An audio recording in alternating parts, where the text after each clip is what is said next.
Silence. It is time to begin. In the shadows, I can see its eyes. Good grief. Its eyes! Then you will have made him angry. He will take your blood first, I think. They are here.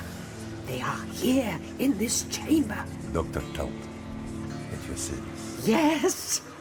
I can hear the voices of the dead.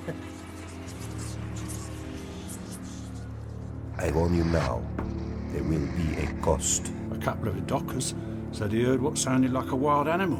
What is it you know, Dr. Gunther? Is he dangerous? Dangerous. Oh yes, he's dangerous. Henry Gordon Jago is on the up. No. I meant it's impressive you managed to say all that when you've had so much to drink.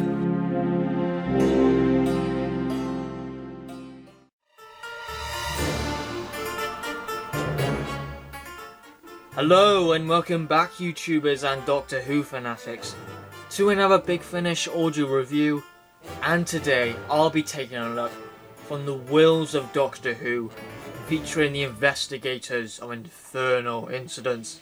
It is a Jago and Litefoot Series 1. Yeah, if you haven't heard of these two brilliant characters, Jago and Litefoot, they appeared in a TV story, a very popular Doctor Who story, The Talons of Weng-Chiang, written by the legendary Robert Holmes. And yeah, actually in my Doctor Who marathon, that's the story I'm coming up to next, so yeah, coincidence. And their Big Finish appearance was the Mahogany Murders, and now they have their own spin-off range, and it's been one of the most successful Big Finish ranges ever. And Series 10 is about 4 days from being released, and Series 11 is coming out April 2016, and yes, Series 12 is also in the works, and I guess that'll be released October 2016. And yes, if you did or did not know, I will be reviewing the Jago and Litefoot series for our 2015 Doctor Who review series. I'll be reviewing Series 1 to Series 10.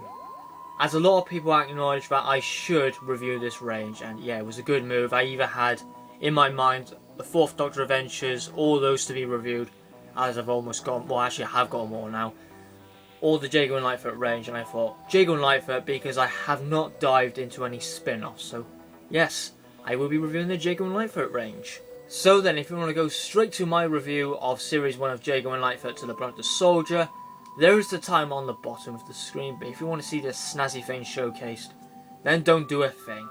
So let's begin the video. So for the cover art, we have a banner up here, a gold banner with Christopher Benjamin and Trevor Baxter playing the roles of Jago and Litefoot. We have Jago on the left and Litefoot on the right. Within the middle, at the top, we have Dr. Tulp from the Worlds of Doctor Who, the Jago and Litefoot logo, the Investigator of Infernal Incidents. We have a signature from Lisa Bowerman, which was from Day of the Doctors, and she is an absolutely wonderful person to meet. Definitely recommend to meet Lisa Bowerman, she's just wonderful. And behind the signature we have the monster from the Bloodless Soldier. Well, I'm just going to call it the Bloodless because it sounds cool. And here we have Harry Sonnell, who also appears in the Bloodless Soldier. And we have this mist effect all around here, quite nice. And with this frame effect, Series 1 down by there with a banner. And we have this wood texture effect, and it looks like it's a frame. Yeah, very nice front cover. And also the Big Finish logo by there. So for the top of it, we just have this wood effect and the Jago and Litefoot logo. And down to the bottom, we have information, which I don't need to bother reading. But the running time is 250 minutes approx, including the 4 stories and behind the scenes of the series. And for the side, what it looks like on the CD shelf, we have the Jago and Litefoot logo again, this wood texture effect, and the Roman numeral for, of course, number 1. And for the back, we have the Jago and Litefoot logo yet again. I've said that a lot now. Featuring the full cast audio adventures, and we have a bio on each of the stories: the Bloodless Soldier, the Bellova Devil, the Spirit Trap, and the Similarity Engine. Starring Christopher Benjamin and Trevor Baxter, with Conrad Asquith, who plays Sergeant Quick in this story, which also appeared in Talons of Weng-Chiang, and Lisa Bowerman, who's playing Ellie. So that was the box set showcase, and I'm going to quickly showcase the stories.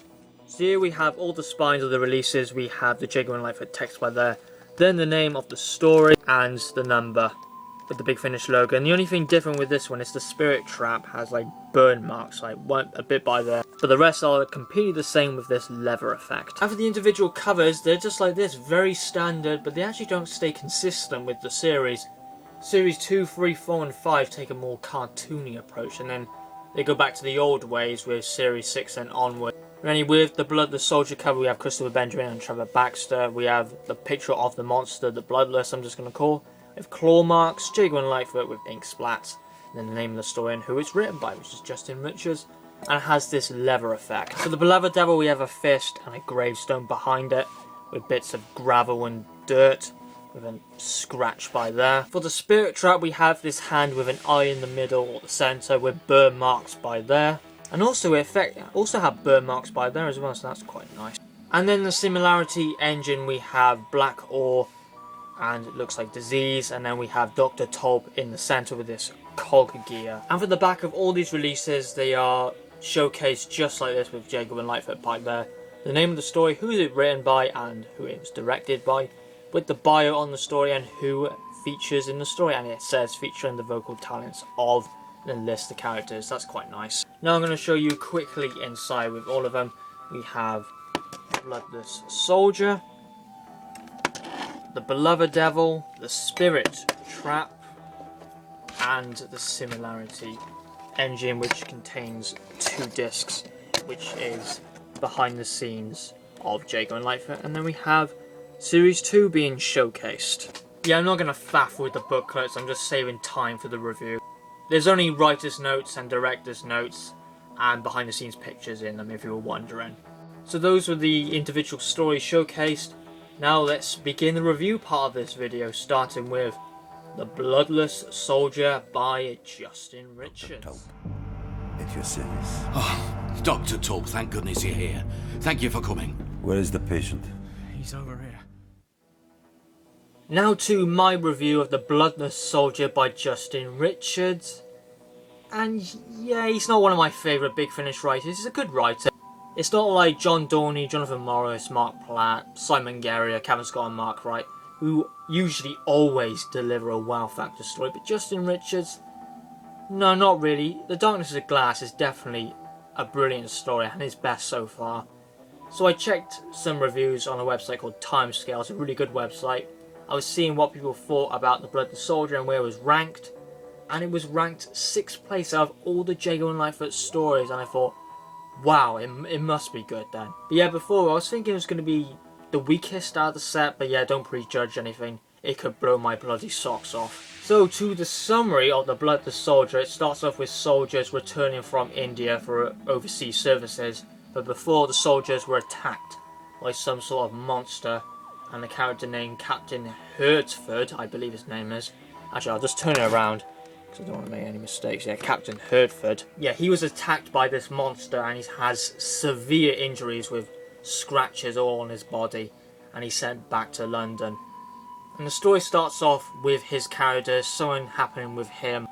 But how Jago and Litefoot tie into the story is that they find some murders with bodies completely drained of blood, and yeah, they're bloodless. So yeah, that was the basic summary of the story, or the basic opening summary of the story. So let's move into my in-depth review of The Bloodless Soldier. Oh, for starters, I think I should talk about the theme, which is a fantastic theme. It's by Jamie Robertson, and yeah, top notch to him. I love the theme. I love listening to it with the intro and outro. And to let you know, the Mahogany Murders didn't actually play that theme. It was the 4th Doctor one. Yeah, I'd say the story opens up very impressive with the soldiers on the front line in India being attacked by this creature, which is stalking the soldiers, which I find quite creepy. And yeah, the creature goes to attack the captain, and that's where the story starts off, when he's going back to London. Something happening with his character. He has severe major wounds and injuries. Yeah, like the Mahogany Murders and most Jago and Litefoot stories, it starts off in the Red Tavern. And you just see Jago and Litefoot. This was funny comedy, and I love it. Jago being very chatty, and already it looks like Justin Richards knows how to work these characters. And it does take Jago, Litefoot, Ellie in some very interesting directions in this one, I have to mention. A bit later on in the story, especially at the end. I'm not going to go in depth with that one, but I am going to talk about it a little bit. But yeah, Justin Richard, yeah, he's quite experimental with these characters, so I quite like that. I did have a feeling that this story would be building up rather slow, because that's how I felt the build-up was going, because it is just setting up the series. And yeah, just start slow, but already it's really interesting and entertaining with Jago and Litefoot and Ellie as her brother, who is Jim Higson, or Jimmy Higson, or Private Higson, who is returning from overseas from India. And Ellie hasn't seen her brother for a very long time. And also some other supporting characters get into the frame of the story, which is Private Michaels, who seems to be rather conceited a little bit. I'll get into him a bit later. And Corporal Morton. Yeah, what I mean by Private Michaels, he has really no sympathy for the captain. That, yeah, he's going to die. There's something wrong with him. He has scratches all over his body by the monster. And he's pretty brash with his tone, saying to shoot him right dead. Where the Corporal Lawton he's completely against that. It's human life. The captain was his friend, and they should treat him with the best help possible. And of course we have Sergeant Percival Quick. He's a great character. He appeared in the Talent of Wayne Chiang. But he had some great moments with Litefoot. Litefoot and Quick had some great stuff. Yeah, Sergeant Quick says stuff like, Litefoot is the main man to do the job and you can save anyone's life. And Quick puts full faith into Litefoot, which he will do the job properly. As Litefoot says, he's never seen something like this before, with a body completely drained dry of blood, completely bloodless. See, that's what's happening with the main characters and the supporting characters like the soldiers. And what about the villain, which is the big guy of the story, or the set, Dr. Tulp. Yeah, he was introduced in the Mahogany Murders, and he was quite a strange, eccentric character. But he comes down to have a very calm attitude in this story, but playing a very devious and chilling persona. His dialogue is very strange, and he's kind of a mystery sort of person. You don't really know too much about him. Yeah, he's just like this mystery figure who has very chilling and sort of creepy dialogue. He's not playing his big role just yet. We're focused on the creature as the threat. And it does have some similarities to the Crinoids and the Primoids from Inferno. That's just how I see it. Yeah, Jago and Litefoot at the start and the middle of the story, they're mainly doing their own stuff, not teaming up with each other. They're more spread apart, because of course they do work perfectly together. Jago is talking to Private Michaels with a discussion, and you have a little bit of indication what Private Michaels' intentions are. I won't go too much into that. And we have another introduction to another character, which is Harry Sunu, who seems to be very impatient and wants to know more about the beast and its location straight away. I do quite like his character. There's some moments where he can go a little bit too far, but I think his character, what he says, it makes a lot of sense that the beast is dangerous and contributes to the story very well, but I think he does things a bit too far, like talking very aggressive to Ellie. Because I love Ellie a lot. Yeah, don't talk crap to Ellie. And yeah, Dr. Tulp gets introduced in this set rather quickly, and then after that we have a few more scenes with him. He's not getting straight away in the huge villain state right now, but let's keep it to the side or the shadows to the story. But yeah, talking about Ellie and Jimmy have a very nice moment with each other, which is great, and I like Ellie. She gets quite a bit to do in this story and throughout the set, so I like that. And also I love Jimmy's character, as he's very protective over his sister whenever's talked down to her, so lovely character moments between the two. Yeah, this story never seems to lose its energy throughout the entire story. It feels extremely strong that Justin Richards has seriously planned out this story very well, with some great directions, as some of the scenes within the story are so good and so well done. So yeah, good job to Justin Richards and Lisa Bowerman for the direction. Yeah, as I said, Jago and Litefoot are rather spread apart, mostly through this audio, but they do finally team up to take down the foe, so yeah, I like that. You gotta team them up. And now we get to the ending scene, or when you can see the story's going to end, and whoa, this is where Justin Richards really plays around with the main characters, which is Jago, Litefoot and Ellie. Very good stuff here, and it made me go, wow, this is... Right early on, something quite big happens. I thought, wow, something like this big, very early within the series, and it really takes it to the next level. And I'm not going to go detailed into this, experience for yourself, as I find it quite unpredictable what Justin Richards has done here. And it really does test the characters, both Jago and Litefoot and Ellie. Such a powerful scene and a big highlight of the story and the entire series. So that was the story. Now it's moving on to characters and performances. We just covered Jago and Litefoot as their own. Yeah, both absolutely incredible, but it looks like they've never left Jago and Litefoot as characters at all. And it really, Justin Richards really plays about with those two. It's right around track 13 to 14.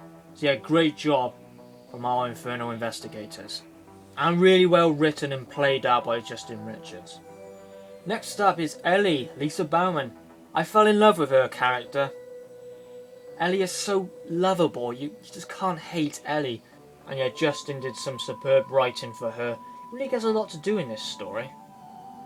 Really great moments, such as brother and sister relationship, that's also a lovely thing. And yeah, a very powerful ending. It feels like a bit of an overarching thing in Series 1.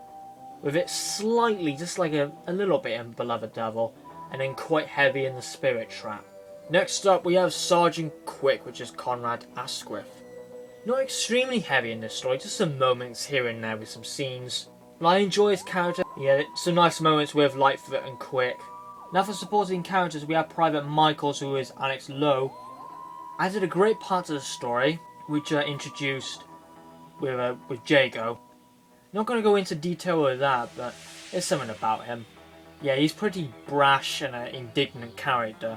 He feels like he cares for himself and no one else, especially the captain when he's severely injured with scratch marks. He's saying, just do the quick way out and shoot him right in the head. Whereas the corporal, you know, more sympathetic, and Private Michael is rather unsympathetic. Anyway, next up, which is Corporal Launton, which is played by Robin Bowerman. And yeah, Robin Bowerman, who is Lisa's brother. So it's nice they have an audio story together, because, you know, it's family.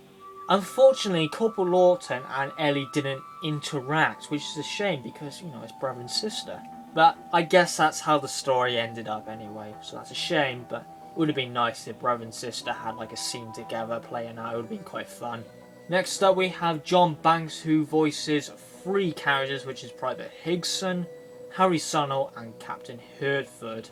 Yeah, John Banks always does good with his voice acting and monsters and all things like that. Yeah, Private Higson is a fantastic character with some nice moments with Ellie, his brother and sister.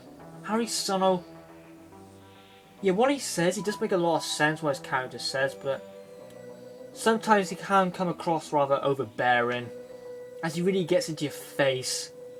And yeah, his dialogue's rather overpowering, and you might just say, you know, just shut up a minute. So he can come across quite annoying, but I liked him. And also Captain Herdford did very well with him. Now then, Dr. Tulp, the big guy of the set, which is Toby Longworth. Not playing the big bad guy at this point, but he strikes you to be very strange, eccentric, evil and a mysterious figure. As actually, even though he's in the distance, he plays some huge things in this audio. And I have the feeling that you don't really want to mess with him, as he's doing a lot of bad stuff from a distance.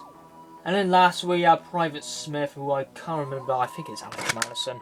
Let's have a quick check. Yeah, it's Alex Mallinson, who seems to do a lot in the Jago and Litefoot stories. I think it's like a favourite range for him or something, because he appears in a lot of the audios. Not a huge role, didn't really contribute too much to the story, so yeah, not too much. But like, what I'm going to say right now is pretty incredible, as this story flies by in no time at all, and I went to check how long it is. It's 51 minutes long.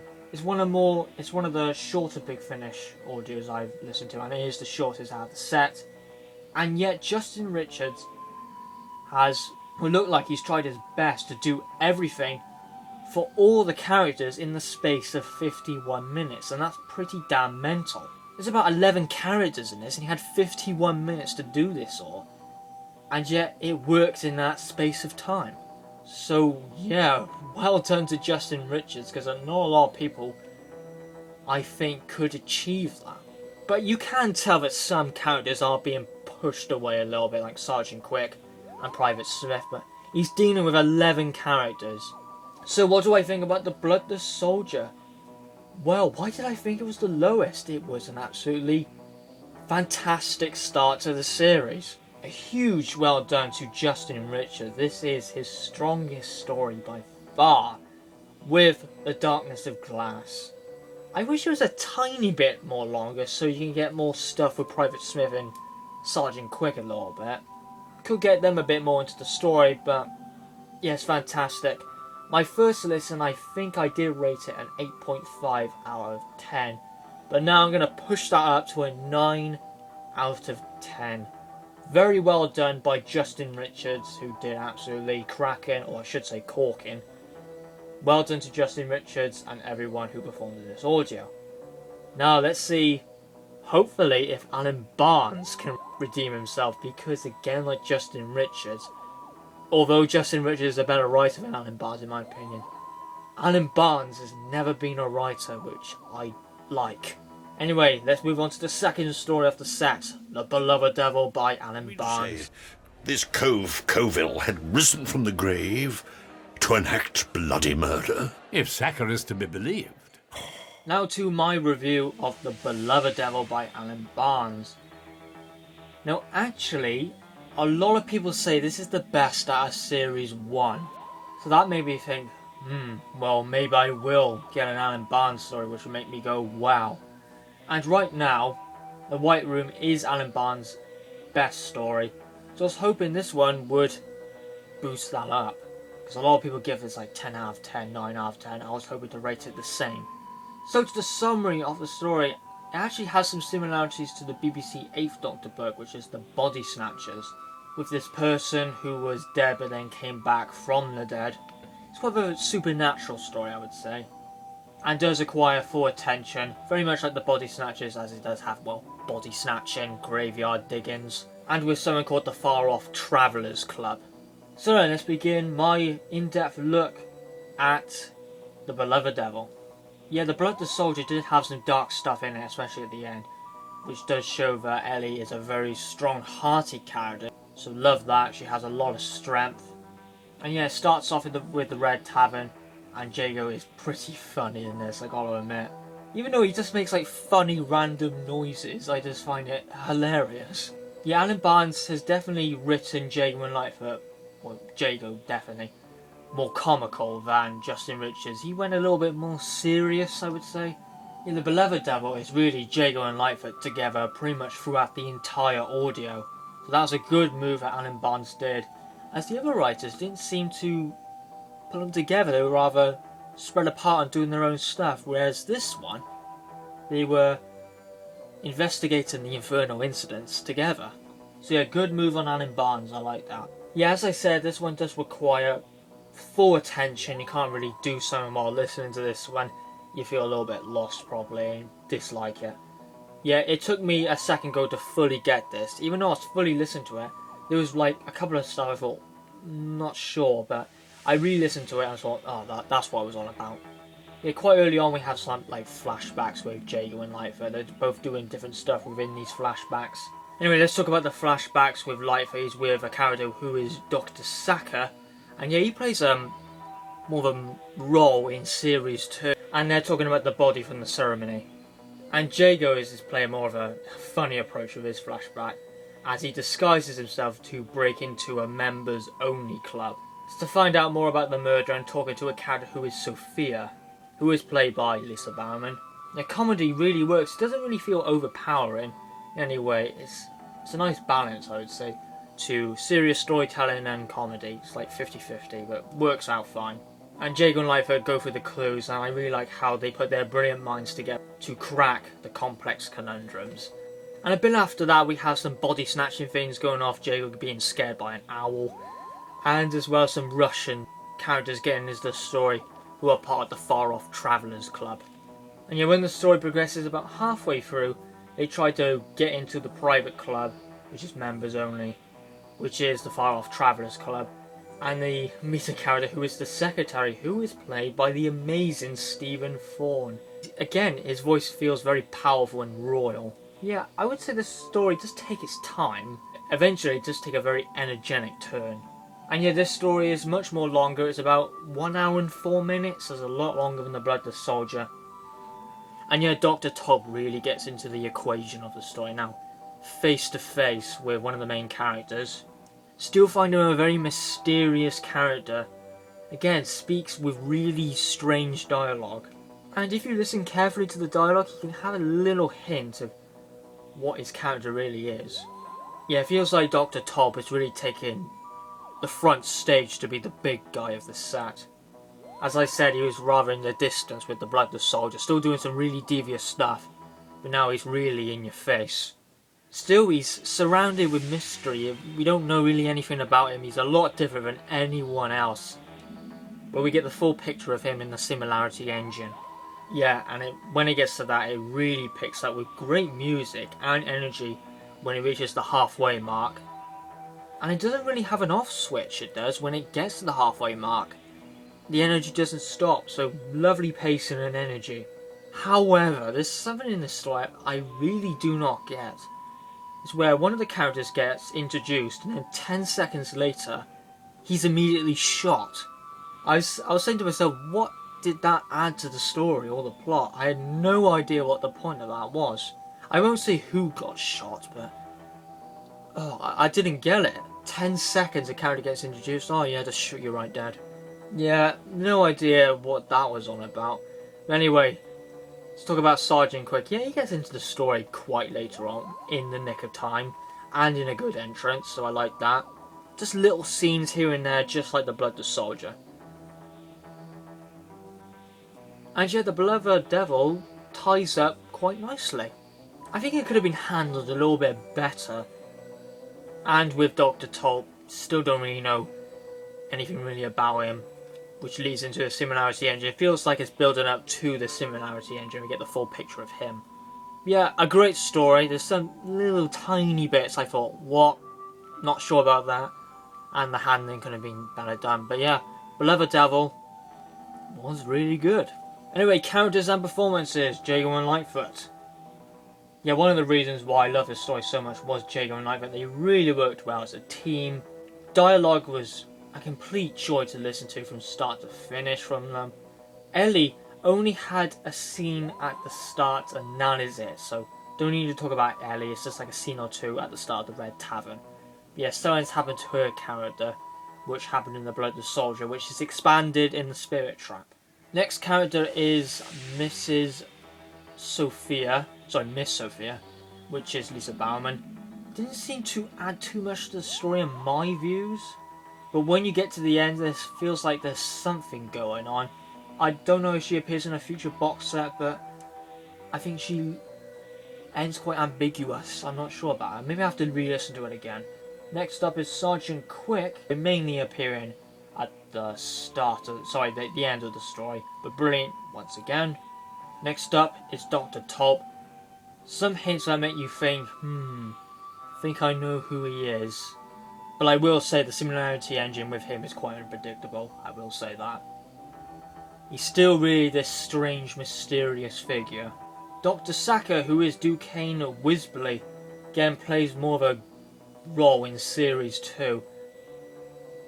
He was a funny character to enter the frame of the story, some interesting stuff with him and Litefoot, but a funny character who entered the equation, and he plays, as I said, more in Series 2. And the Far-Off Traveller's secretary, which is Stephen Thorne. Well, you heard the name, it's Stephen Thorne, of course he's going to be brilliant. He plays an interesting role, rather relaxed and a really powerful royal voice.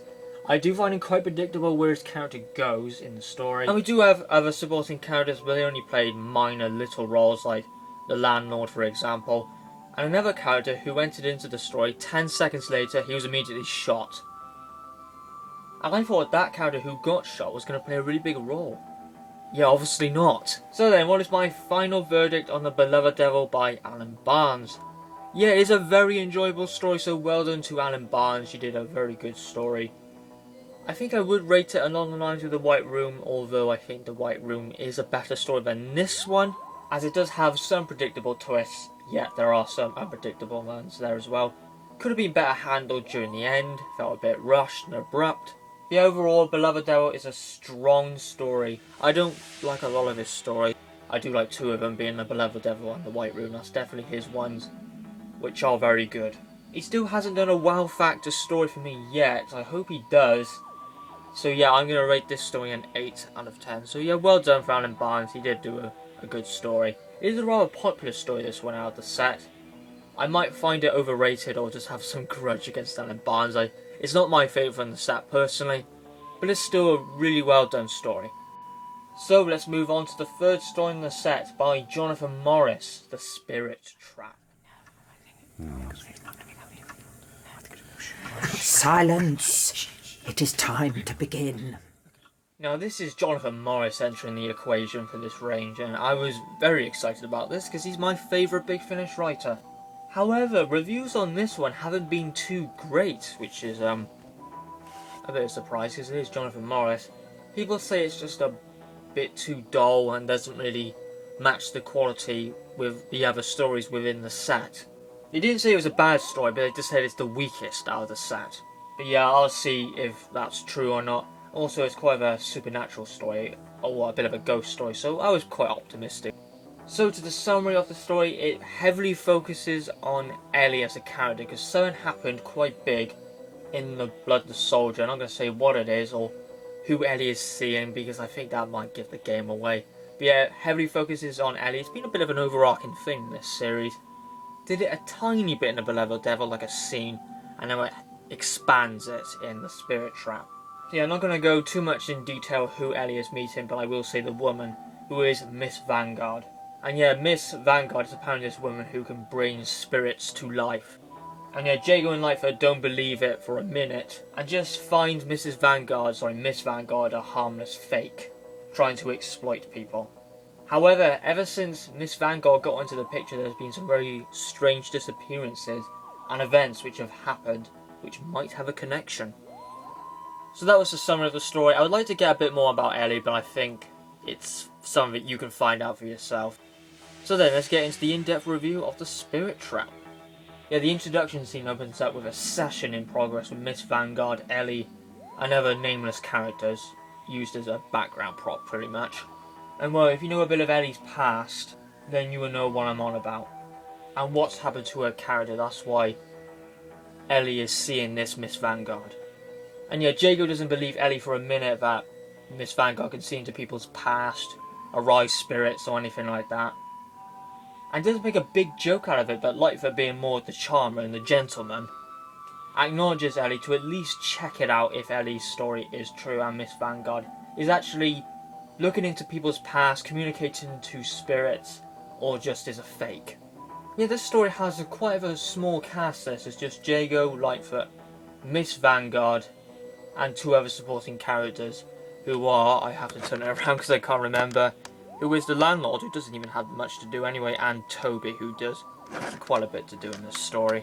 Yeah, just for a little bit of fact, if you did or didn't know, but David Richardson did want to focus more on Ellie's character, so the story was changed and altered a little bit, and Dr. Tulp was removed from this story, as he was going to play a bit of a role in this in the original, but he was taken out of the story. Apparently he was going to play a strong part. And also Sergeant Quick isn't in it as well. And it's quite interesting, even though it's got the smallest cast list out of all the audios, it's the longest audio out of the set. It's running for about an hour and 10 minutes, it's quite long. Anyway, I got sidetracked then. So yeah, when Jago and Litefoot and Ellie go to this ceremony to meet Miss Vanguard, it is pretty damn funny. And Jago just steals the show. Being quite rude and stubborn, but I still find it absolutely brilliant and funny. And Litefoot keeps telling Jago to behave, as Jago does not believe what Miss Vanguard says at all. Yeah, Miss Vanguard is quite a good villain. It's not a spoiler, you can tell she's the villain right from the get-go. And also the blurb on the back of the CD gives away she's the villain anyway. Yeah, she's quite good, but Dr. Tulp was far more interesting. I just wanted to say, I just want more Dr. Tulp action. As Miss Vanguard is rather of a mediocre villain compared to the amazing Dr. Tulp. So I was unsure that he wasn't in the audio. I think he could have done something, as the Spirit Trap does have a slight connection to the Similarity Engine.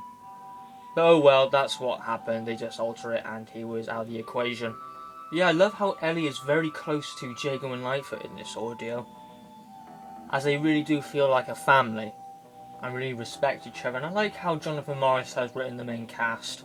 On my first listen, I did find this story quite of a drag in my opinion. It is pretty long out of all the audios, and I think it could have been cut down to maybe 5 minutes shorter, make it about an hour exactly or something like that, but an hour and 10 minutes it felt a little bit too convoluted. But on my second listen, when I knew what the pacing was like and the energy, I would say it went quite quickly. It did a lot more quicker on my second listen, even faster than the Bellova Devil, which is actually shorter than this one. Yeah, Litefoot does take centre stage on this one. And something else is happening with Jago and Ellie, which I will not go into, and that's where the chilling supernatural storytelling comes into play. Yeah, Litefoot and Toby really are the centre stage on this audio and do really a good job. Now, there is a piece of dialogue, I'm not going to say who it is, but this character is talking about the future of Earth with powerful nuclear weaponry, which will decimate cities, kill millions. Yeah, this is quite a good story by Jonathan Morris, quite chilling in some places, funny, focuses on Ellie's character a lot, which is really good. Ellie feels a lot closer to Jago and Litefoot, so I like that. I wish it was cut down just about 5 minutes, because it does feel a little bit tedious and pacing issues in a bit, but still a wonderful story by the amazing Jonathan Morris. So now to characters and performances. Cover Jago and Litefoot first. Litefoot does take centre stage on this one, and really does get into it with the halfway mark. And Jago being quite rude, stubborn, but yet funny comedy by him, and quite rude to Ellie, as Jago doesn't believe Ellie for a minute, but Litefoot, being the gentleman he is, acknowledges Ellie to at least check it out. Anyway, next up it is Ellie. As I said, a big focus in this story as it expands what happened in the Bloodless Soldier. The top form to Lisa Bowerman. Now to supporting characters, we have Miss Vanguard, which is Janet Fenray. Yeah, an alright villain, played the role very well, just overshadowed by Dr. Tulp's build-up, as I really wanted to get into the Similarity Engine. Yeah, a good villain, but mediocre compared to Tulp. Next one, it is Toby, which is Lex Sharpnel. A brilliant character and played a very nice part. He was introduced in the story quite well with something going wrong with his wife. Nice role, nice interactions with Litefoot, and contribute to the story quite a lot, so I like that. Nice supporting character. And the landlord, which is John Answorth, just played a little scene. So then, what is my final verdict on The Spirit Trap by Jonathan Morris? Yeah, as I said, it is a good story. It's got some things wrong with it, but it is very enjoyable in my opinion. And yeah, I can see why this one is rated the weakest out of the set. It has got a bit of pacing issues. It does feel quite long and a bit tedious, and I think it could have been cut down to 5 minutes. So I give The Spirit Trap an 8 out of 10. Well done to Jonathan Morris. Not one of his wow factor stories, which he usually always delivers. It's not on par with them, but it's still a good story. Jonathan Morris will never do a bad story, not even an average story. He always does good, excellent, or fantastic. So then, we're moving into the final story of the set. Let's see if Andy Lane can end the set with a good rating with the Similarity Engine. How extraordinary. Oh, what the... Smitty, what's happening?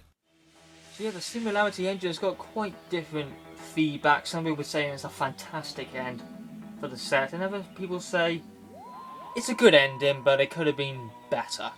Andy Lane did a really good job with the Mahogany Murders. That was a fantastic pilot episode, which leads into the series. Well done to Andy Lane for that. But it would be terrible if the final set is underwhelming. Sorry, the final story is underwhelming. I hate it when box sets do that. It just feels so underwhelming when the final story doesn't live up to par with the other three in the set. As all the stories so far have been excellent, and it would be a big shame if this one just damaged the set. But I will say it is beneficial you get the Mahogany Murders before you listen to the Similarity Engine, as it has a lot of connections to it. I would say you still would understand the Similarity Engine, but there was some like little bits you think, what's going on? There's something which I not really get here, and I need it to be explained with detail. That's in the Mahogany Murders. So as a summary of the story, around London there's a type of ice all around with no explanation why it's there, and Litefoot is being told by Sergeant Quick about some sickness going around with terrible symptoms. And yeah, it's the final story of Dr. Tulp, and we get to see the full picture of his villain and what he's up to with his Similarity Engine. So yeah, that was the brief summary. Now let's move into my in-depth review of the Similarity Engine. The story does open up with Jago talking to himself and seeing this unusual ice all around London. Again, no explanation of why it's there. And then Litefoot saying about this sickness going around, which changes your skin, gives you internal bleeding and like ears falling off and things like that. You know, it's pretty gory if you imagine it quite well. And yeah, it does have a connection to that warehouse which was featured in Mahogany Murderers. I can't remember what the warehouse is called, I forgot it. Yeah, it's the one where Jago went to see Jackie over. It's the exactly same one. And yeah, when Jago and Litefoot meet up, something actually happens to Jago when they were on the cart. And Litefoot needs to work out what is wrong with Jago because something happened, and does tie with some pretty unpredictable twists along the way. Very good by Andy Lane with that. And actually Litefoot knew it all along what the twist was actually going to be, but the listener doesn't, but Litefoot did see it. So yeah, Litefoot is a character you never want to underestimate. He's pretty clever. Yeah, Litefoot takes a more of a threatening approach in this story, as when Dr. Tulp enters the equation. He says like a line like this: "When I find you, I will shoot you down like a dog." And they have a really good hostility in this story. I really do like that.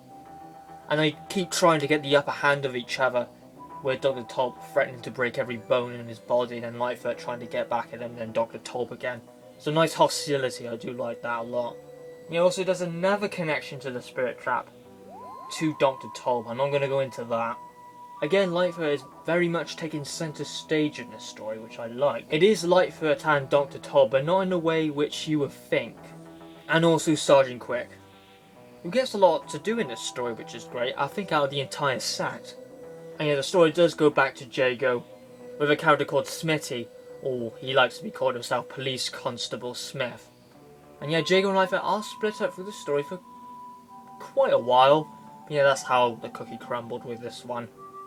As of course, they do work brilliantly together.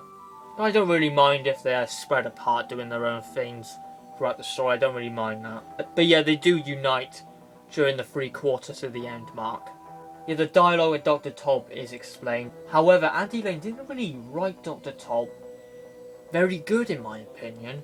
In the Bloodless Soldier, he was really taunting and just like a mysterious figure, and I loved him in those two stories, the Bellova Devil and the Bloodless Soldier. But in this, he wasn't on the lines with those two stories in the Similarity Engine, with having a creepy persona or this mystery figure. So that was pretty unfortunate. We still have some more things about Dr. Tulp at the end, which I wasn't expecting. But yeah, the mystery wasn't outstanding, and wasn't what I wanted to happen. A bit of a wasted villain in my opinion at the end. And yeah, Dr. Tulp ended quite abruptly. So that was a shame. But this story does really set up Series 2 and what's going to happen there, with a cliffhanger with Litefoot and Sanders. So characters and performances, Jago and Litefoot split up mostly throughout the entire order except for the 3/4 mark. Actually, they had some things at the start, and then in the middle they split apart. And then by the 3/4 mark and the end, they united together. Yeah, they were still good in the story. Next up is Ellie, who only had a scene at the start and at the end. Her character was no longer a focus, as what was happening in the Spirit Trap was concluded. Next up, Dr. Tulp. And yeah, as I said, sadly, I wanted him to go down a lot better, which Andy Lane, he just didn't really do. Now for supporting characters, we have Smitty, which is Matt Steer. A fab little character, staying by Jago's side. I do like their team together. Didn't add a major thing to the story, but good nonetheless. And you also got some other small characters like Constable Lee, Alf, and Sergeant Lang Ragamuffin. A brilliant name. Again, they played a little bit to the story, which links to Dr. Tulp. So then, what is my final verdict on the Similarity Engine? It's got a few naffs like Dr. Tulp, and he wasn't written very well, and his ending was a bit abrupt, but the story was really entertaining, fun, and enjoyable. And the confrontation with Litefoot and Dr. Tulp in the middle was brilliant. The Similarity Engine gets an 8 out of 10. It wasn't a letdown. I actually really enjoyed it. It's just Dr. Tulp was the issue. And he could have been a lot more better written in this one. If his dialogue was a lot more mysterious and he just had that taunting side to him, as well his ending wasn't too abrupt, then I would give this probably an 8.5, but no, it's getting an 8 out of 10 for me. So that was my look at the individual stories. Now I'm going to be ranking them from least favourite to favourite. So yeah, 4th place is The Spirit Trap by Jonathan Morris. Yeah, a lot of people rate this one, or rank this one the weakest out of the set. Honestly, I do as well. Jonathan Morris is a brilliant writer, but this one, it's not on par with the other ones in my opinion, as it feels a bit too tedious in places and could have been shortened down to 5 minutes. But it's a fun story, really does expand Ellie as a character, what happened in the Bloodless Soldier, and he does a fantastic job with the main cast and they feel like a family. So yeah, 4th place with an 8 out of 10 is The Spirit Trap. 3rd place, I will give it to The Similarity Engine by Andy Lane. Yeah, a good end to the set which really sets up Series 2 Litefoot and Sanders very well. And I have listened to Series 2 by the way anyway. And yeah, everything was good except for how Dr. Tulp ended, and his dialogue was a little bit lackluster compared to the previous stories he was in. If he was mysterious and taunting just like those 2 stories, then I would say I would give this an 8.5 and it would be my 2nd favourite story from the set. But unfortunately, it is my 3rd favourite, but still a brilliant story nonetheless. 2nd place goes to Alan Barnes' The Bellova Devil. Don't see that every day, me appreciating an Alan Barnes story, just like The White Room. Not as good as The White Room, but Jago and Litefoot are so brilliantly written in this one. They get a lot to do in this one. We've got body snatching, the Far Off Travellers Club, and Dr. Tulp being really creepy and taunting in this one, absolutely. With Stephen Thorne playing a good performance as the secretary. Could have been handled a bit better in some places, but a very strong story by Alan Barnes. And yeah, my favourite story from the set, and I didn't think this one would be my favourite from the set, it is Justin Richards' The Bloodless Soldier, the first story from the set. I didn't expect this one to be my favourite, but yeah, it is my favourite. In a space of 51 minutes, Justin Richards did a fantastic job with the characters, setting up the villain, which is Dr. Tulp, the main cast contributing to the story very well. There are some which you can see pushing out of the way, like Private Smith and Sergeant Quick, but there was like 11 characters in this for a space of a 51 minute audio. And also the Bloodless, as I'm going to call it, is a very good villain. And I would like to see that monster again because I don't think it was used as its full potential.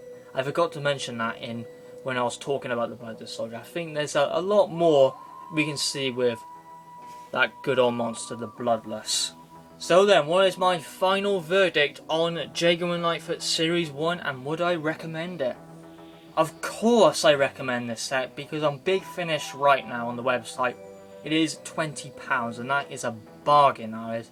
Definitely pick this up. If you love Jago and Litefoot, definitely get it. Also, as if you're starting Big Finish, this would be a great start, or spin-off, whatever. Definitely pick up this set. It's just a roller coaster of a ride.